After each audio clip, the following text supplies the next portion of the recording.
In today's video, we are going to talk about muscular force and power, two characteristics that are absolutely critical when it comes to maintaining our overall mobility, decreasing our risk of falls, and preventing the inevitable decline as we age. So in this video, I'm going to explain what is the difference between force and power, why these two characteristics of our muscles are really, really important to address when it comes to designing a good rehab program, and of course, exercises that you can start doing today to focus on both the force component of the muscle and the power component of the muscle. If you're new to this channel, I'm Tara. I'm a neurologic physical therapist, and on this channel we talk about anything and everything related to mobility, health, fitness, and mindset in the context of neurologic injury, with the end goal of empowering you with as many tools as possible to take ownership of your rehab and your health to live an overall more active, more mobile, pain-free, happier, healthier life. Now, before we dive into the video, there will be a PDF handout that goes along with this video that will have pictures and descriptions of all the exercises that we go through in this video, so that you don't have to keep coming back and watching this video, and you can just take that handout with you when you go do your rehab exercises, making it much easier to implement those exercises. These handouts are available for our bronze and our gold monthly members. To learn more about our membership programs and to sign up, you can visit rehab-hq.com. Now let's go ahead and dive into the video. All right. Now, before we dive into the exercise, let's talk a little bit more about the difference between muscular force and muscular power. Force is the amount of load that a muscle can move.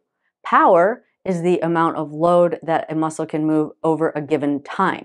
So there is a time component. So force is the bicep's ability to push against the resistance of my hand pushing down. That's force. Power is how quickly the bicep can move the pressure of my hand. Okay, so that's the difference. There is a time component when it comes to power. Now, why are these two things important? Well, force obviously is important because force is what allows us to accept load on our legs. So when you stand on one leg, it's your leg muscle's ability to kind of hold your weight up. Power, though, is equally important because of that time factor. So let's say you are falling or you're off balance. Power is what prevents you from going down. You really need that time component. You have to be able, your muscles have to be able to move amount of force quickly over a given amount of time. And that's why both qualities of the muscle are extremely important to maintain as we age. And probably the power component is the one that gets the most neglected. But we'll get to that in a minute. Let's talk about force. Now, it's great to be able to support your body weight, right? But there are so many conditions or circumstances where we probably need to do more than just be able to support our body weight. Let's say we're carrying groceries, or we're carrying a bag of something, or we're stepping up onto something.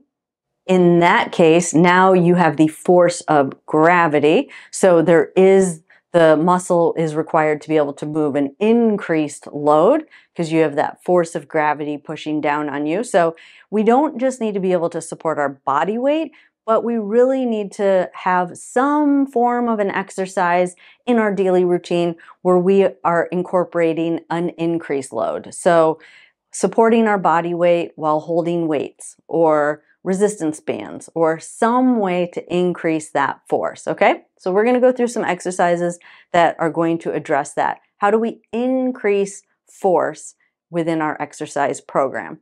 Now, power, on the other hand, is we need to be able to move a force quickly. So, for example, let's say you are falling down and you need to quickly get back up, right? That would be a power component. The stair example is also a little bit of a power component because it does require power to go up a step, I would say. So I would say that's probably a little bit of both.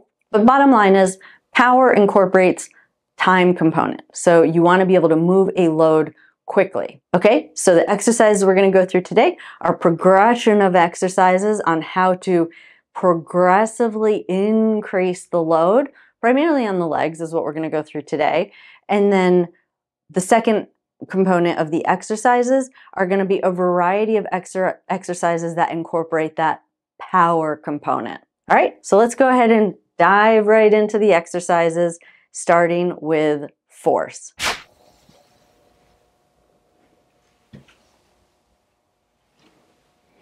All right, so for this first exercise, we're going to use a resistance band. Again, this is working that force component. Resistance band is adding force, pushing my body down. My leg has to resist that force to keep my body upright or to keep my leg from crumpling to the ground.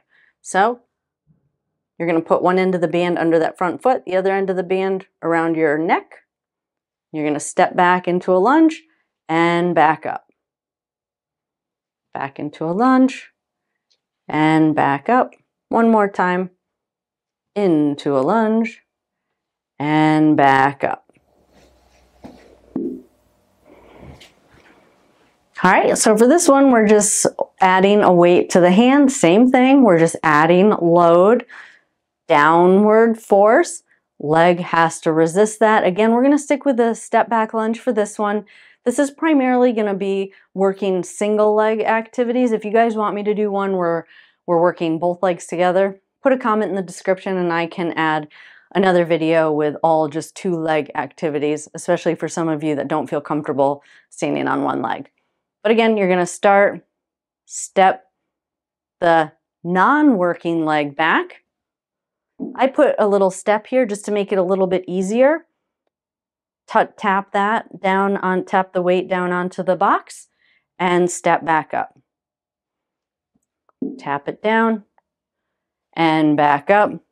Once you feel comfortable with that, you can bring it all the way to the ground and back up, all the way back down to the ground and back up.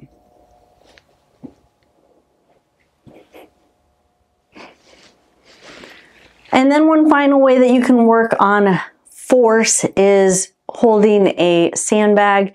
You can buy these on Amazon. They're relatively cheap, and then you just go to kind of Home Depot and just buy sand and fill them with sand. The thing I like about these is you can adjust how heavy it is, so you can kind of work your way up. If you're in the earlier stages, you just put less sand in it. As you get stronger, you can add more sand or force. So again, you just step the non-working leg back and back up, non-working leg back and back up. Now we're going to work on that power component a little bit. So we're going to start with a step up. Now remember, now we're incorporating a time component. So you want to step up as quickly as possible and come down slow. Up as quickly as possible and down slow, fast on the way up and down slow, fast on the way up and down slow. Now, for any of these power exercises we do, I am adding the time component, but if that's too easy for you, you can also add a force component. So any of those force components that I did earlier, you can add any of those if you wanted to make these harder. So for instance, you could hold the sandbag when doing those step-ups if the step-ups are too easy, or you can make the step a little bit higher. All right, so that's the first one. Now what we're going to do is we're going to come down slow. This is the working leg, and up fast. Down slow and up fast. Down slow and up fast. Down slow and come up fast. All right, now we're going to add a jump up. So we're going to do this with 2 feet. So you're going to take off at 2 feet and jump up. All right, so the power component is on the way up, and then you just step down slow. So bend down, and then you want to come up fast. That's how you generate the power to go up onto a higher surface and back down. Jump up onto a higher surface and down. Jump up and down. Jump up and down. Again, that's working on that power component. All right, and then this last one, we're going to explode up and throw the ball up and just let it drop. This is just a medicine ball. So adding that force, but really explode on the way up. And come back down. Pick that ball back up. Explode on the way up and back down. I will put a link for all the products that I'm using in today's video in the description below. These medicine balls you can buy at any weight. Most of the time, this is a 15-pound ball, but most of the time I use an 8-pound ball, and that seems to be adequate weight for someone who has some minor mobility issues. So I would say if you're kind of in the early stages, anywhere from like an 8 to a 10-pound medicine ball will probably be a good place to start. So toss it up and back down. Pick it up. You want to explode up and back down. And then that is it for this video. Don't forget, there is a PDF handout that goes along with this video that is available for our gold and our bronze members. To learn more about our membership programs or to sign up, visit rehab-hq.com.